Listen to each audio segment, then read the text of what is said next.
አዳምጡት። አንድ የሆነ ሳይኮሎጂስት ስላደረገው አንድ ኤክስፐሪመንት ልንገራችሁ። ምንም አይነት የአእምሮ ህመም የሌለባቸውን 8 ሰዎች መርጦ ወደ ተለያየ 8 የሳይካያትሪክ ሆስፒታል እንዲገቡ አደረጋቸው። ጤናማ ሰዎች ናቸው፣ ግን እንደሚያማቸው መስለው በተለያየ ሆስፒታል ገቡ።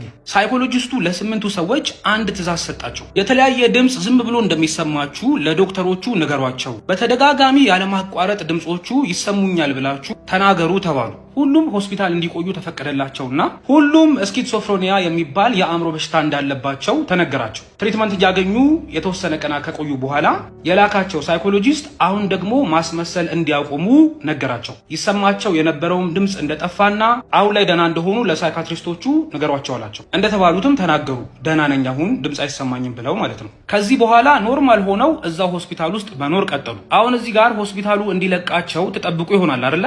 ግን አልተለቀቁም።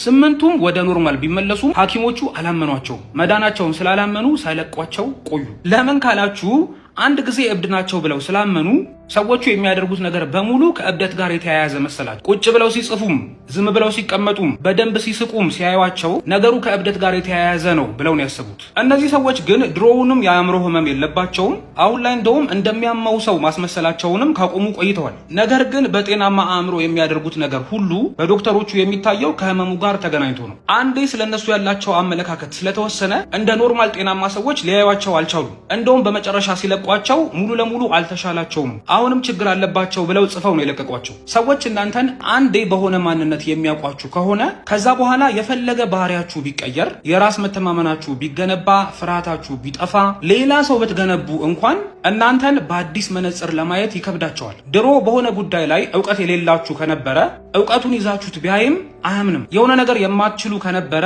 አሁን ብትችሉትም ድሮ የሚያውቃችሁ ሰው አያምንም። በቃ አዲስ ይዛችሁ የመጣችሁት ነገር አይዋጥላችሁም። ድሮ በሚያውቋችሁ መንገድ ነው የሚያዩአችሁ የሚያወሯችሁ። እነሱ አካባቢ የምትቆዩ ከሆነ ደግሞ እንኳን የእናንተን አዲስ ማንነት መቀበል ይቅርና እንደውም ድሮ ወደሚያውቁት ማንነታችሁ ይጎትቷቸዋል። እናንተም ሙሉ ለሙሉ ተሰርታችሁ ስላላለቃችሁ ቶሎ ወደ ኋላ የመመለስ ነገር ይኖራቸዋል። ስለዚህ ብቸኛው ማምለጫ መንገድ ከአዲስ ሰዎች ጋር መተዋወቅ ነው። አዲስ ሰርክል ውስጥ መግባት ነው። አዲሱን አይደንቲቲ ኤክሰርሳይዝ ማድረግ የምትችሉበት አዲስ ቦታ መሄድ አለባችሁ። የዛኔ አዲሱ ማንነታችሁ ለማደግ እድል ያገኛል። እናንተም አዲሱን ማንነታችሁን ለመቀበል ይቀላችኋል። ነፃነት ታገኛላችሁ። አትሳቀቁ።